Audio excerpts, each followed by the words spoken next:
ini kita akan menjelaskan apa itu polymorphism. Nah, polymorphism adalah sebuah prinsip di mana kelas dapat memiliki banyak bentuk, metode yang berbeda-beda meskipun namanya sama. Bentuk di sini dapat diartikan isinya berbeda, parameternya berbeda, dan tipe datanya berbeda. Polymorphism memiliki dua macam, yang pertama statik, yang kedua dymatic. Method overloading terjadi pada sebuah kelas yang memiliki nama metode yang sama, tapi memiliki parameter dan tipe data yang berbeda. Kata kunci yang kita harus ingat, dalam satu kelas, nama metode sama, tipe data, parameter berbeda. Contohnya, misalkan kita memiliki kelas lingkaran. Pada kelas ini terdapat metode luas. Nah, metode luas bisa saja memiliki parameter yang berbeda. Misalkan kita ingin luas berdasarkan jari-jari atau radius atau diameter. Mari kita dapat membuat kelas seperti ini. Coba perhatikan. Kelas lingkaran memiliki dua metode yang sama, yaitu luas. Tapi parameter dan tipe datanya berbeda. Nah, juga isi atau rumus di dalamnya berbeda. Inilah yang disebut polymorphism statik. Lalu, dinamis gimana? Nah, polymorphism dinamis biasanya terjadi saat kita menggunakan inheritance dan implementasi interface. Seperti yang kita ketahui, pada pewarisan, kita bisa mewariskan atribut dan metode dari kelas induk ke kelas anak. Kelas anak akan memiliki nama metode yang sama dengan kelas induk dan anaknya yang lain. Kelas anak akan memiliki nama metode yang sama, tapi nanti isi dan parameternya bisa berbeda dari kelas induk. Karena si kelas anak melakukan metode overriding yang diwariskannya. Polymorphism dinamis juga bisa terjadi menggunakan interface. Interface itu adalah kelas kosong yang berisi nama-nama metode yang nanti harus diimplementasikan pada kelas lain. Dalam mengimplementasikannya, bisa saja tiap-tiap kelas akan mengimplementasikan secara berbeda dengan metode yang sama. Selanjutnya, program polymorphism dinamis. Di atas terdapat kelas bangun datar yang memiliki 3 subkelas, persegi, lingkaran, dan segitiga. Setiap kelas memiliki metode yang sama, yaitu luas dan keliling. Akan tetapi, metode-metode ini memiliki isi rumus yang berbeda. Mari kita coba programnya. Nah, ini kita langsung saja buka aplikasinya, aplikasi NetBeans. Nah, di sini kita kebetulan udah buat objeknya bangun datar. Kita langsung open project. Oke teman-teman, langsung saja kita masuk ke kelas utama atau kelas induknya, yaitu kelas bangun datar. Di mana kelas bangun datar ini memiliki dua metode, yaitu metode luas dan metode keliling. Selanjutnya kita masuk ke subkelas yang pertama, yaitu persegi. Nah, teman-teman bisa lihat bahwa public class persegi extend bangun datar. Artinya,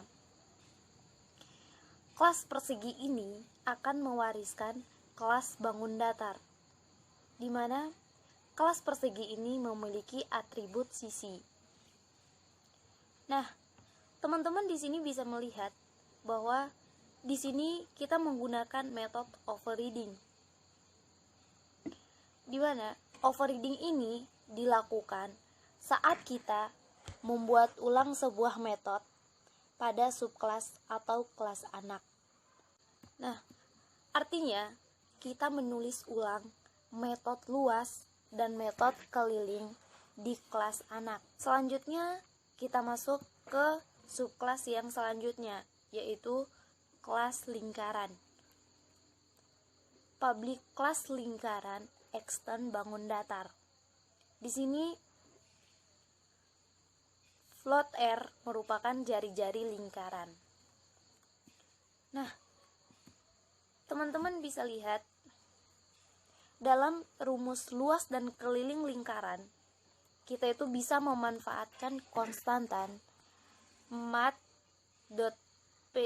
sebagai nilai pi. Konstantan ini sudah ada di Java. Selanjutnya kita masuk ke subkelas yang ketiga, yaitu segitiga. Teman-teman bisa lihat bahwa di kelas segitiga ini memiliki atribut alas dan tinggi.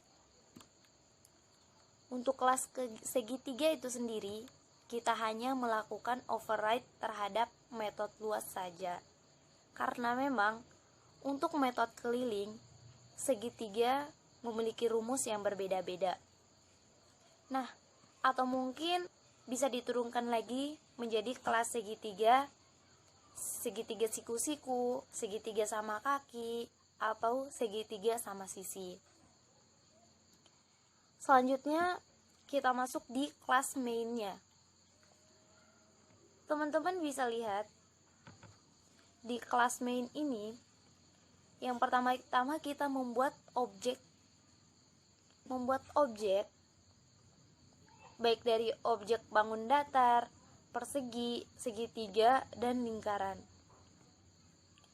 Selanjutnya kita memanggil metode luas dan keliling menggunakan objek bangun datar titik luas dan menggunakan objek bangun datar titik keliling. Teman-teman bisa lihat setelah ini kita akan merunningkan program kita dan hasilnya seperti ini. Wabarakatuh. Di sini saya Elisa Margayanti akan menjelaskan polymorphism method overloading. Di mana method overloading itu terjadi pada sebuah kelas yang memiliki nama metode yang sama, tapi memiliki parameter dan tipe data yang berbeda. Contohnya gimana? Contohnya kita bisa lihat di codingan berikut ini. Misalkan kita memiliki kelas lingkaran. Pada kelas ini terdapat metode luas. Nah, si metode luas ini bisa saja memiliki parameter yang berbeda. Misalnya kita ingin menghitung luas berdasarkan jari-jari atau diameter. Maka kita dapat membuat kelasnya seperti ini.